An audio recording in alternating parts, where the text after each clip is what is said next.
السلام علیکم dear student, کیسے ہیں آپ؟ امین کرتا ہوں آپ لوگ کہ آپ سب لوگ خیریت سے ہوں گے۔ تو ہماری جو ویڈیو کا دوسرا پارٹ تھا وہ ہم شروع کرتے ہیں جی، ٹھیک ہے جی۔ کویسچن نمبر 4 تھا کریکٹلی فالوئنگ سینٹینس، کہ آپ نے اس میں جو ایک کویسچن ہے اس میں کچھ سینٹینس میں ایک آدھی غلطی ہوتی ہے تو آپ نے اس کو کریکٹ کرنا ہوتا ہے، ٹھیک ہے جی۔ تو آپ نے کوشش کرنی ہے کہ آپ نے سب سے جو آسان ہے، جو آپ کو آتے ہیں، آپ نے وہ کرنا ہے۔ یہ نہیں کہ آپ نے سارے کر لینے ہیں، سارے کرنے کا کوئی فائدہ نہیں ہوگا۔ سب سے آسان ترین جو ورڈ آپ کو لگے، جو سینٹینس لگے، آپ نے اس میں کریکشن کر دینے، ٹھیک ہے۔ تو میں جو سب سے آسان لگا تھا وہ یہ تھا کہ سفیان از اے نیکسٹ پرسن، تو اس کا بالکل جو آسان سا ورڈ تھا وہ نیکسٹ پرسن لکھنا ہے، ٹھیک ہے جی۔ یہ جو واول سے پہلے آ گیا تھا، این آتا ہے، ٹھیک ہے۔ اور اس کے بعد تھا he is reading his favourite book for last 2 years, تو یہ پرفیکٹ کنٹینیوز ہے تو اس میں از نہیں آئے گا، بلکہ he has been reading his favourite book for last 2 years, ٹھیک ہے نا جی۔ اس کے بعد پانچواں کوسچن ہے Ali and Akbar are going to launch a new car, تو اس کا جو صحیح آنسر تھا وہ Ali and Akbar are going to launch, two کے بعد ہمیشہ فرسٹ فارم آتی ہے، اس کے ساتھ جو آئی این جی نہیں آتا، ٹھیک ہے۔ اس کو اس طرح کریکٹ کرنا تھا، اور اس کے ساتھ یہ تھا کہ ہی نو ٹو پلے فٹ بال، ٹھیک ہے۔ تو اس کا آنسر ہے he know how to play the football. یہ بڑا مشہور ہے اور کئی بار اس کو مختلف طریقوں سے ریپیٹ کیا جاتا ہے، کبھی کبھی اس کو ایز اے سوئمنگ پول میں کس طرح نہانا ہے یہ مجھے پتہ ہے، اس طرح کے سینٹینس بھی آ جاتے ہیں، تو آپ نے اس کو کریکٹ کر لینا، ٹھیک ہے جی۔ اس کے بعد ہمارا تھا رچ شوڈ ہیلپ دی پور تھنگ، اس کا کریکٹ آنسر تھا دی رچ شوڈ ہیلپ دی پور، ٹھیک ہے، یہ دی آپ نے لگا دینا۔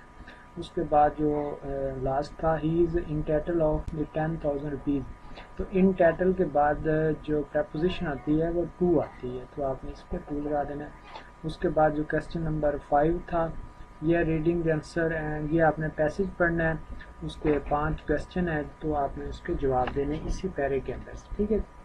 تو ہمارا جو پہلا کوسچن ہے آپ نے اس کو 2 سے 3 بار نہ پڑھ لینا ہے اچھی طریقے سے، اور اس کو سمجھ لینا ہے، پھر آپ نے اس کے کوسچن کرنا ہے، اور یہ کوسچن بڑا آسان کوسچن ہوتا ہے، یہ آپ نے لازمی کرنا ہے۔ اس میں سے 16 نمبر بڑے آسانی کے ساتھ مل جاتے ہیں، کیونکہ آپ کو جو جواب ملتے ہیں وہ پیرے کے اندر صحیح ہوتے ہیں، ٹھیک ہے نا۔ آپ نے بس اس کو غور سے پڑھ لینا ہے اور کوشش کرنی ہے کہ جہاں پر لکھا ہوا ہے کہ کوسچن نمبر جو 1 ہے اس کا آنسر جہاں سے شروع ہوتا ہے وہاں پر آپ نے 2 کا نشان لگا لینا ہے۔ اس طرح تیسرا جہاں سے مل رہا ہے آپ نے 3 لکھ دینا ہے۔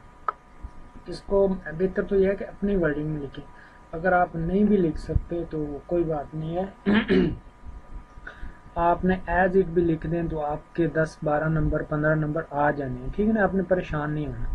تو پہلا کوسچن تھا why do we call the present age of the electricity, تو we have harness and introduce into the serve, کہ ہم نے انسانیت کو خدمت کی ہے، تو یہ الیکٹریسٹی ایج ہے، ہو جائے گا، ٹھیک ہے۔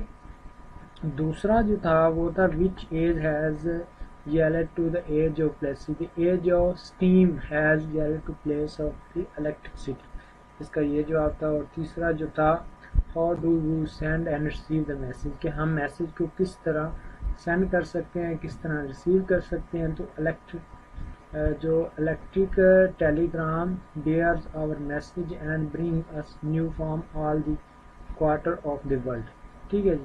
اس کے بعد چوتھا تھا کہ set the electric has developed modern industry and has created many new industries, some important use of the electricity، تو الیکٹریسٹی کا جو امپورٹنٹ یوز ہے وہ انڈسٹری کے بارے میں ہے کہ نیو انڈسٹری بھی اس سے قائم کی ہے، ماڈرن انڈسٹری کو ڈیولپمنٹ اس نے کیا ہے، ٹھیک ہو گیا جی۔ اس کے بعد ہمارا جو پانچواں تھا وہ تھا کہ what you think is the feature of the electricity، کہ جو اس نے الیکٹریسٹی کے آپ اتنے فائدے ہیں کہ it has been enable the man to conquer the land sea and air, کہ انسان نے ہواؤں کو بھی قابو پا لیا اور سمندر کو بھی فتح کر لیا اور زمین کو بھی کنکر کر لیا اپنے الیکٹریسٹی پاور کے ساتھ، ٹھیک ہے نا جی۔ تو یہ جو دوسرا پارٹ تھا اس میں یہ آج ہم نے کور کر لیا۔ امید ہے کہ آپ کو ویڈیو اچھی لگی ہوگی، آپ نے اس کو بڑے سکون کے ساتھ دیکھنا ہے، اس کو سمجھنا ہے، اور اس کو آپ نے یاد کر کے چلے جانا، رٹا نہیں لگانا۔ کچھ چیزیں ہوتی ہیں جو آپ نے سیکوینسز سمجھنی ہوتی ہیں. اللہ حافظ.